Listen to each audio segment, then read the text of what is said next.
We were on our way to sing in a little town, trying to get there before the sun went down.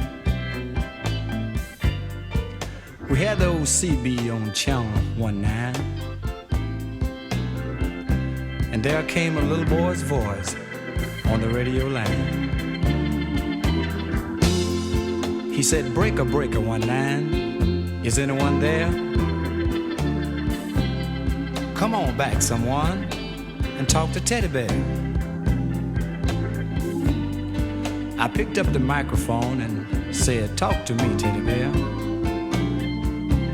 And the little boy's voice came back on the air. He asked, "Who do we have on that end?"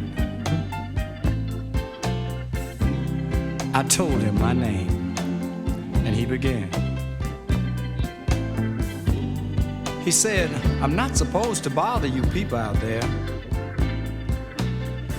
'cause my mom says you're busy and to stay off the air.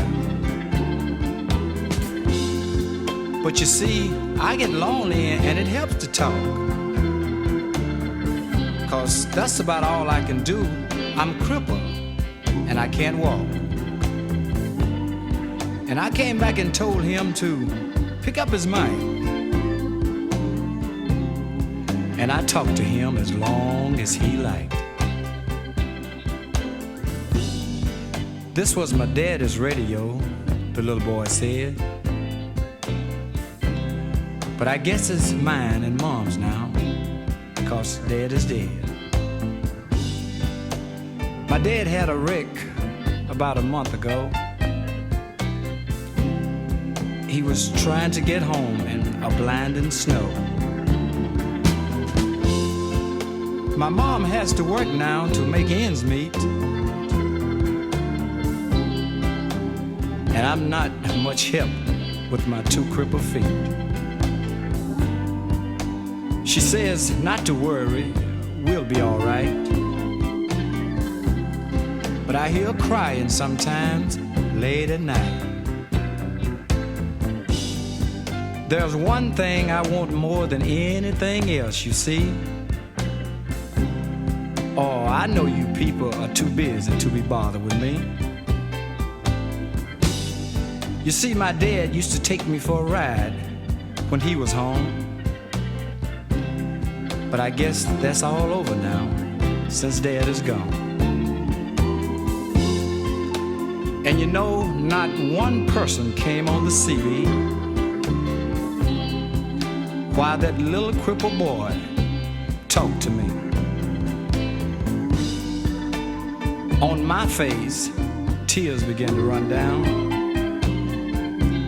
as I thought about my loved ones near that old Jackson town. He said Dad was gonna take Mom and me with him later this year. I remember him saying, "Someday this place will even be yours, Teddy Bear." But I know I'll never see him again.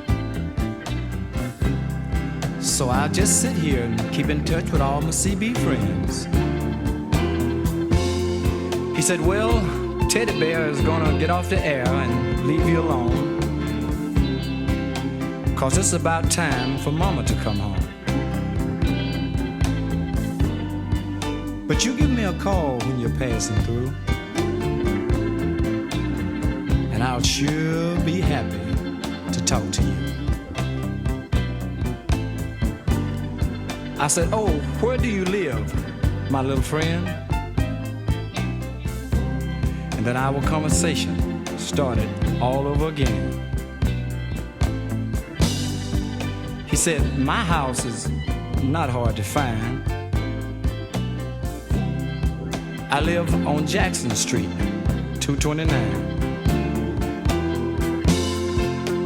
And as I turned the corner, oh, I was really, really shocked, because cars and trucks were lined up for nearly 2 blocks. People for miles around caught Teddy Bear's call,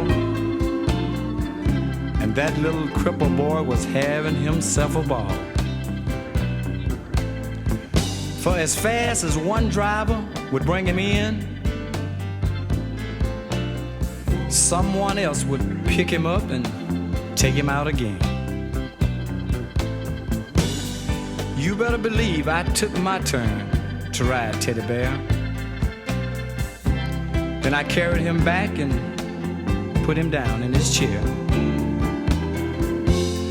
Lord, if I never live to see happiness again, believe me, I saw it that day in the face of that young man. We took up an offering for him before his mother came home. Then we said goodbye, and then we were gone. And he shook my hand with a mile-long grin and said, so long, I hope to see you again. Lord, I drove back to that interstate with tears in my eyes.